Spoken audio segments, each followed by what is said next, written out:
Բարև ձեզ, այսօրվա ինֆորմացիան պիտանի կլինի նրանց համար, ովքեր ցանկանում են ձեռք բերել էլեկտրոնային ստորագրություն։ Ինչի համար է սա անհրաժեշտ, օրինակ, հարկային հաշվետվությունները հանձնելու համար։ Էլեկտրոնային ստորագրությունները տրամադրում են Vivacell-ը, TIM-ը և Ucom-ը։ Բայց ստեղ մի հատ պահ կա։ Եթե ձեր հեռախոսը չունի ֆիզիկական SIM-քարտ, այսինքն eSIM է, QR-ով է, ամեն հեռախոսը փոխելուց էլեկտրոնային ստորագրությունը կորելու է ու նորից պետք է գնաք կապի օպերատորի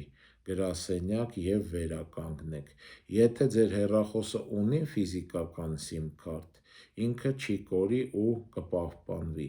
Այս ինֆորմացիան ավելի պիտանի է հեռախոսը շուշուտ փոխողներին։ Այսքանը, բաժանորդագրվեք YouTube-ի Արման Մանասարյան ալիքին և լայքեր դրեք։